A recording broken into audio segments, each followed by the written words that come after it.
Good morning. I'm Stephen Cuffle, and this is Digging Deeper. We're here on Sundays at 10:30 a.m. What we do is we take listener-supplied questions, we open up the Bible, and we find out God's answers to our questions. We're only interested in what God says. We're not interested in what people believe and what any traditions teach or councils have decreed. We want to be able to open up the Scriptures and see what it is that God is telling us so that we can have God's answers to our questions. You can find us online at columbuschurch.net/diggingdeeper, or you can find us at facebook.com/diggingdeeperradioshow. At either one of those places, you can find our previous programs, you can subscribe to our podcast, or, most importantly, you can submit your questions so that we can talk about them here and find out what it is that God wants us to do and how we can live our lives to be more pleasing to our God, our Father, and our Savior. What we're going to talk about today is continuing the idea of putting systems in place that help us to become better servants for God. One of the systems that we've been talking about is being generous. And the reason why we're going to talk about a system rather than a goal is because goals set us up for failure. If we were going to say, I want to give $1,000 to charity this year, well, what happens if we get sick or maybe things get a little tight and we don't have $1,000 to give? Well, we failed. But if we put a system in place where the system says, I want to become a more generous person, anything that we do that moves us toward becoming more generous is a success. So by putting a system in place, we set this stage for ourselves to be successful. And any success, even a small one, encourages us and enlivens us to be even more successful. So it's important that we begin to think in terms of processes or ways of doing things rather than thinking of a specific goal in particular. So again, we're going to be looking at being generous. What ideas or what systems can we put in place that will help us to become more generous people? When we talk about generosity, we tend to think of money, of giving money. But I hope that we'll see as we go through this and look at what the Bible has to say, that being generous deals with a lot more than money. It deals with our time, it deals with our prayers, our skills, our abilities, where we put our emphasis. And so being generous has a lot more to do than just with writing a check or putting money towards something. Being generous is actually a way of life, a way of thinking. And becoming more generous people, will that affect how we spend our money? Sure, it will. But more importantly, it will affect who we are and how we spend our time. So let's dig in and let's start looking at what it is that God is telling us about being generous people. The first thing and the most important thing, I think, in becoming somebody who is generous is really recognizing that there needs to be a foundation laid. There are some things that we need to know before we will choose to become generous people. One of the important things that we need to know is that God is the creator. The Bible starts off telling us about this creation story. In Genesis chapter 1, we're told how God made everything. In Genesis chapter 2, we see some specific details about God's relationship with the first people. And in Genesis chapter 3, we see how all sorts of trouble entered into the world. Well, this is a very important part of the Bible. In fact, it has information in it that is contained nowhere else in all of human history. It has information about the beginning from the one who started everything. And so this is a unique historical account in human history, and there is nothing else quite like it. So what we see in this beginning of the Bible is the purpose of these chapters is to show us God as the sovereign creator. That's the purpose. There's been a lot of debate in recent years over what Genesis 1, 2, and 3 are all about. What do they mean? What are they teaching us? And there's been a lot of discussion about whether or not they are scientifically accurate. Now, I would argue that that really isn't a biblical thing to talk about, right? Because Genesis chapter 1 isn't telling us the science behind how these things happened. We can see science in the world around us, what we call science in the world around us. But Genesis 1, 2, and 3, the purpose of those chapters is not to tell us how these things happened, just that they happened. And so the purpose of Genesis 1 is to tell us that God is the sovereign creator of everything. Now, I am certainly not discouraging you from approaching this from a scientific perspective. That is a wonderful thing to do.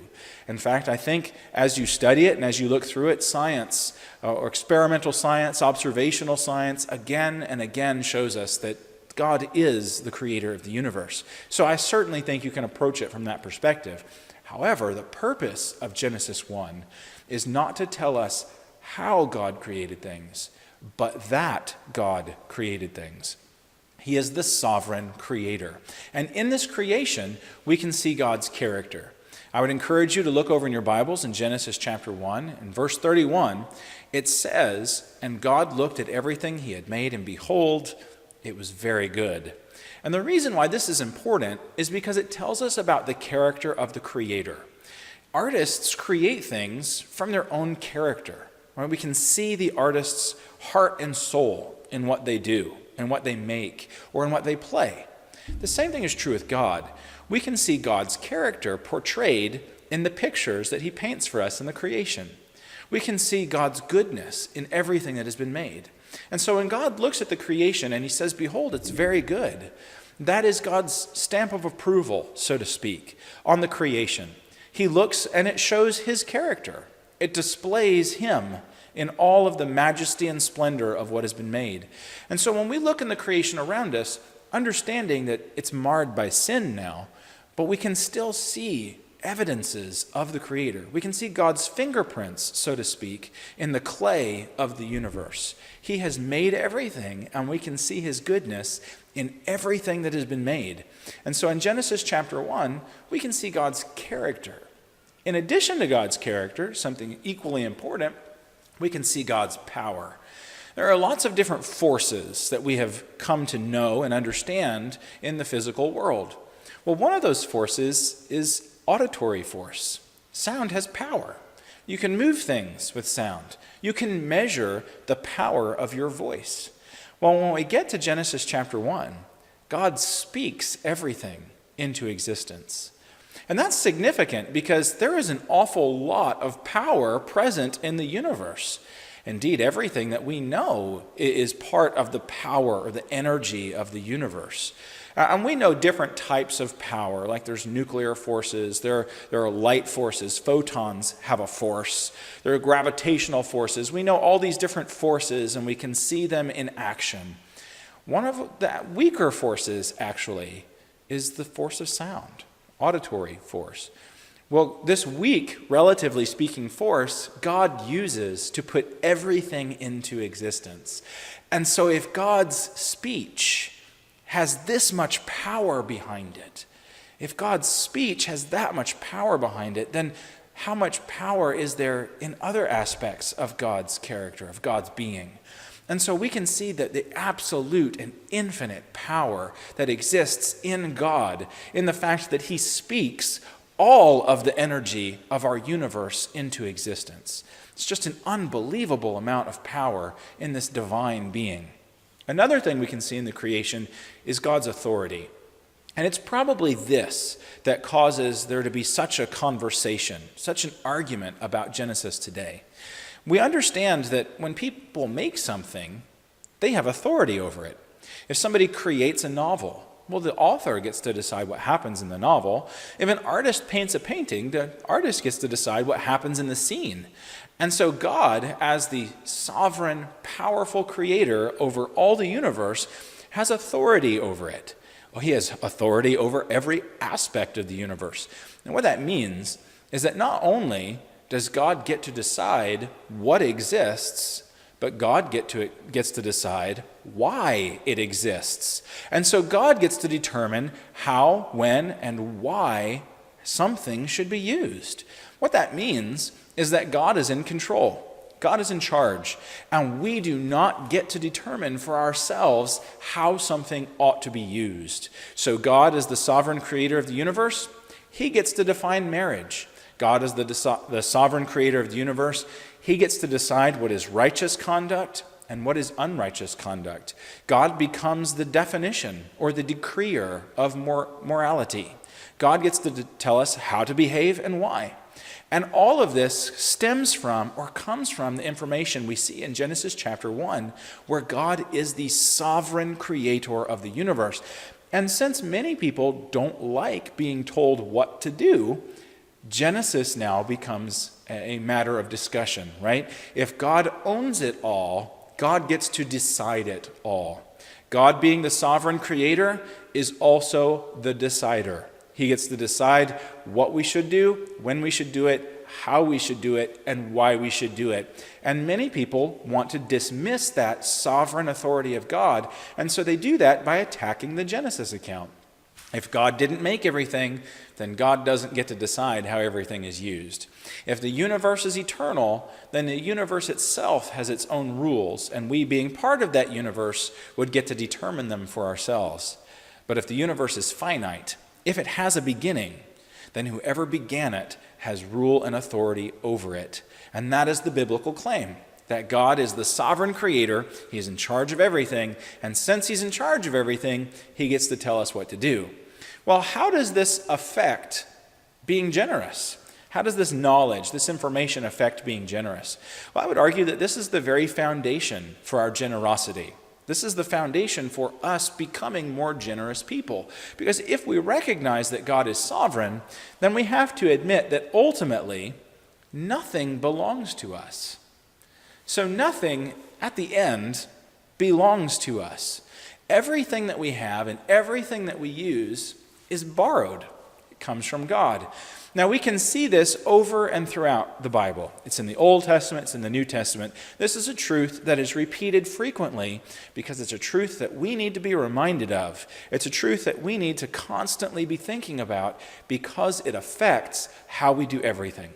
If everything belongs to us, then we can do what we want with it. If everything belongs to God, then we have some stipulations as to how we're going to use the things God has made. Indeed, you can see these claims, throughout the Old and New Testaments in the Bible. Now, therefore, if you will indeed obey my voice, it says in Exodus 19 and verse 5, and this is God speaking in the Exodus account, Exodus 19 and verse 5, if you will indeed obey my voice and keep my covenant, you shall be my treasured possession among all the people, for all the earth is mine. Now, basically what God has just claimed here is that God is sovereign over all people groups, not just the Israelites, but God is sovereign over all kingdoms, over all powers, over all people. And since God is sovereign over all people groups, he gets to decide what happens with them. And he has chosen the people of Israel to be a special group. He has called them out from amongst the other nations. He has chosen them to make a covenant with them. And he has that right because all the earth or all the people belong to God. We can see again in Deuteronomy chapter 10, behold, to the Lord your God belong heaven and the heaven of heavens and the earth and all that is in it. This is a very broad claim. And maybe to put it in more modern terms, we don't speak of the heaven and the heaven of heavens. Maybe a way that we could say it that we would understand is that God says, everything belongs to me. Everything that is up and everything that is down. Everything above and everything below belongs to me. Well, what does that leave? It leaves nothing. Everything belongs to God. Everything belongs to God. Everything that is up and everything that is down belongs to the Lord. So that is his claim to be a sovereign ruler over everything. Well, let's look at this. The earth is the Lord's and the fullness thereof, the world and those who dwell therein, for he has founded it upon the seas and established it upon the rivers. Now, not only does everything belong to him, but everything that it produces, the fullness thereof. And so while all the people are his, it's not just a one-time claim. All the people that come from all the people belong to God. Everything that the earth produces, all the fruit, all the vegetables, all the product, it all belongs to the Lord. He's not making a partial claim here. He's making a total claim here. And this claim that everything belongs to God is based upon the fact, look in the verse again, Psalm 24, verses 1 through 2. He has founded it. So God's claim to own everything and everything that will ever be is based upon the fact that God created everything. So we can see why Genesis chapter 1 is such a controversial part of the Bible. It is the foundation for God's claim to ownership on everything else. It is the foundation of our stewardship, our using things that don't belong to us. And so we can see as we go on, ultimately nothing belongs to us because God is sovereign with an everlasting sovereignty. We see this in Daniel chapter 4 and verse 34. His sovereignty is an everlasting sovereignty. His kingdom endures from generation to generation. So not only is God claiming all the things that will be made, God is claiming everything forever. The length of his kingdom, the length of his sovereignty, the length of his rule, of his authority is for eternity. He was in charge before there was a universe. He is in charge while there is a universe. He will be in charge after there is a universe. Right? God is the sovereign of everything for all time. So we have no claim on anything. Ultimately, we can't say that anything belongs to us. We have to be happy to use what God has given us. So we are stewards of God's blessings. So God has the right, even because he owns everything, God has the right even to use our lives. Right? In Romans chapter 9, verses 14 through 18, this is the discussion that is happening in Romans chapter 9. It's not about whether or not God chooses this person and that person to be saved. It's about God having the right to use everybody, regardless of our personal choices. So God will use us to accomplish his ends. And that's really humbling, because we are not the masters of our own destiny. We don't get to decide what happens to us. We don't get to decide the times and seasons in which we live. God determines those things, and he has the right to use our lives however he chooses because he is the sovereign. The potter has the right to use the clay in whatever way he wants. And we see again in 1 Peter chapter 4 and verse 10, we are told that we are stewards of God's graces. So God has given us many different gifts. He's given us different abilities. He's given us different powers, different strengths, different weaknesses. And God expects us to use those in whatever way we find ourselves, or whatever situation we find ourselves, to worship him, to glorify him, and to honor him. He has given us these things. We should use them to his glory. Now, this is a humbling and a liberating realization. It's humbling because I'm not in control of anything. Right? We think that we are in control of so much. We think that we are in control of our lives. We think that we are in control of our destiny. We think that we are in control of our financial situation. We think that we are in control of everything that happens to us. And the fact is, we are in control of none of it. Everything good that happens to us comes from the Lord above. And everything that we are blessed with, everything that we own, everything that we use, everything that we experience ultimately belongs entirely to the Lord. And we have to choose to use that to his glory. Now that's a humbling prospect, but it's also a liberating prospect. Well, how is it liberating? This is how. It sets you free from playing the games that everybody else has to play. Everybody else has to pretend that they're in control. They have to be worried about how they use their time. They have to be worried about gathering possessions. Well, we, if we trust in the Lord, don't have to play that game. We don't have to get involved in the race to own. We don't have to be involved in the race to possess, to control, to have power, because the Lord is the one who decides these things. And I'm not saying that we squander away the gifts and abilities that God has given us. That's the opposite of what I'm saying. What I'm saying is we don't have to be worried about the results.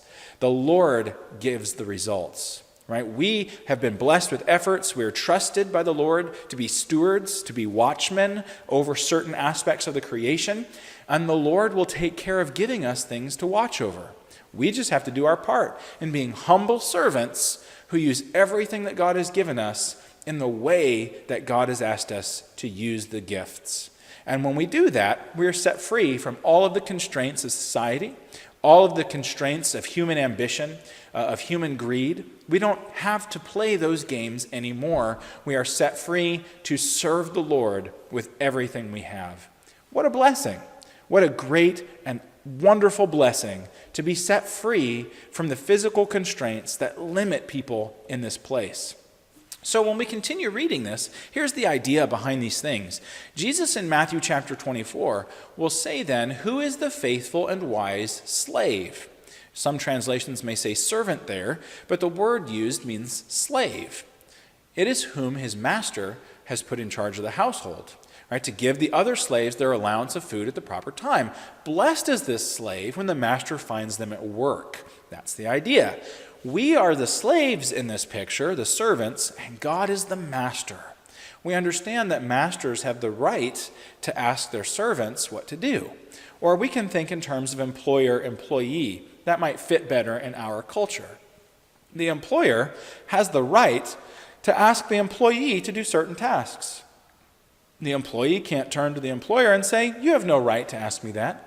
The employer can say, "I do. We have a contract, and I pay you for your labor. Because I'm in charge here, you need to do what I ask, or you're fired." Right? So we can see that. We understand it. Well, in this situation, we are not the decider. We are not in charge. We are not the master. We are the slave. We are the servant. We are the one who does what the master asks. That's the picture.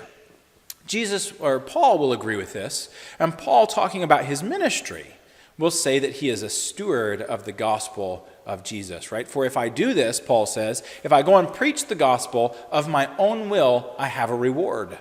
But if not of my own will, I am entrusted with a commission." Now, Paul isn't saying that God forces him to go preach the gospel. That's not what he's saying.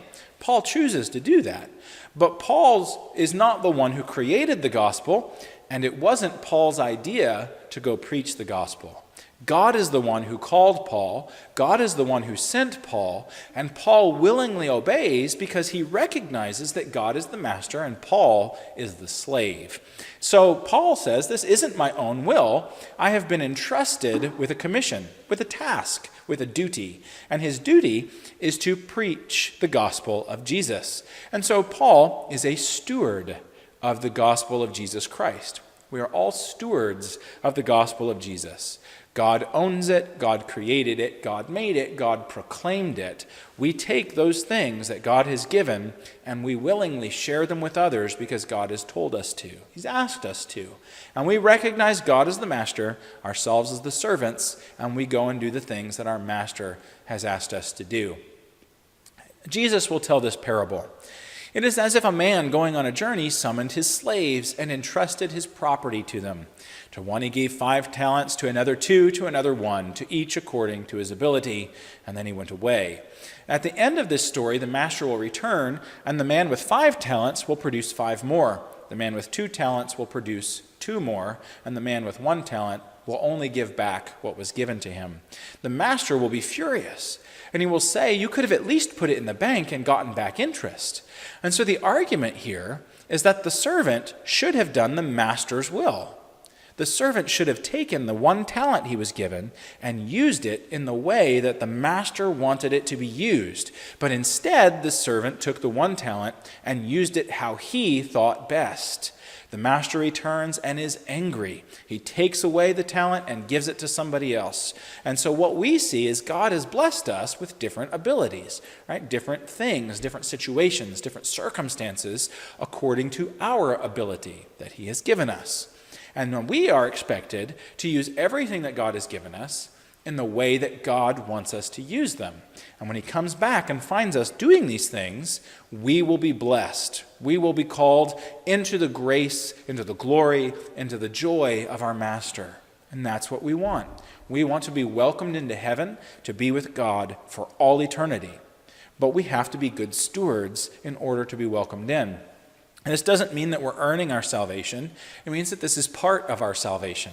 That being called to be a Christian, being called to be a servant of Jesus, means doing things God's way. And that's what Christians do.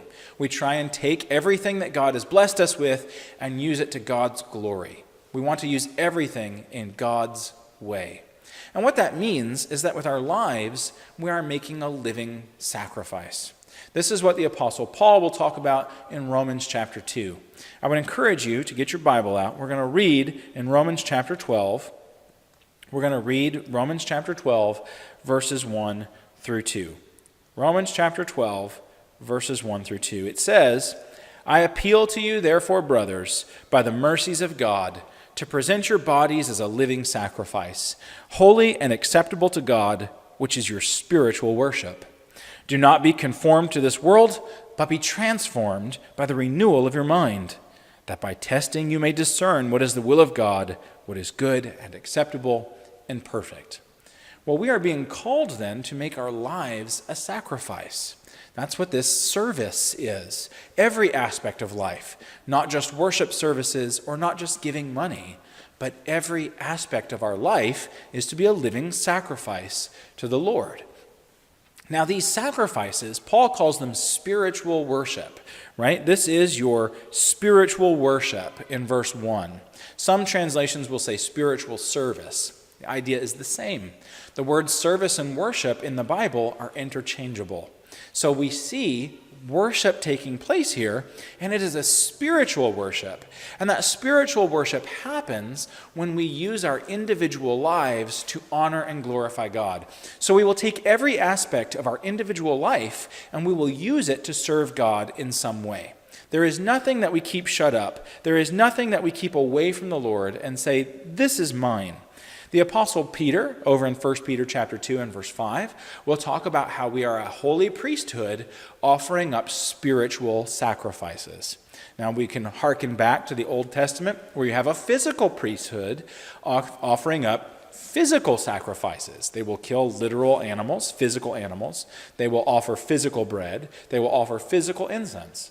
Well, we as a spiritual priesthood have spiritual sacrifices that God has called us to offer. So what we see is that every aspect of our life is being talked about in the Bible, and all of it should be offered to God. There is nothing that is off limits. And as we come to this realization, it will help us to be more generous, because everything that we do should be a sacrifice to the Lord. There is no me time for a Christian. Everything is God's time. And we are taking the time that God has blessed us with. We're taking the possessions that God has blessed us with, the skills, the abilities, all of the things that make us up, that God has given us. We are taking those things and we are using them to offer sacrifices back to the Lord. Sometimes it involves physical things, but those physical things always have a spiritual root, because we are offering ourselves to the Lord first. And everything that we do is an offering of ourself to God. So every aspect of our life is talked about in the Bible. All of it is offered to God as a sacrifice. And this is kind of what we see in Genesis chapter 4. This is the principle laid out in Genesis chapter 4. You may remember that initially Adam and Eve had two sons, one named Cain and one named Abel. Well, in Genesis chapter 4, Cain and Abel come and they bring sacrifices to the Lord. Cain will bring some of the fruit of the ground, and Abel will bring from the first of his flock, and he will bring the fat portions from the first of his flock. So what we see is that Abel is bringing the first and the best. Cain is just offering something. And that seems to be the difference. But the difference isn't the physical things. It's not that Cain is offering grain and Abel is offering an animal. The difference is in the hearts of these two individuals. Abel is so inclined toward God, is so dedicated to the Lord, is so in love with God that he brings the first and the best. Cain, for whatever reason, doesn't do that. He just brings something. One man is offering a spiritual sacrifice through faith. Another man is offering a physical sacrifice. And God is pleased with Abel's sacrifice, not because it's flesh, not because it's fatty, but because it is a spiritual offering where Abel is giving everything first to God, and that pleases the Lord. So the question is, with our lives, are we a Cain or are we an Abel? Are we giving God the first and the best parts of our lives, or are we giving God what's left over? When it comes to being generous, if we recognize and remember that God is the sovereign creator and that he is over all creation and that everything we have is only because God has blessed us, then we take what God has given us and we dedicate all of it back to him because we love him, we desire him, and we want to be with him.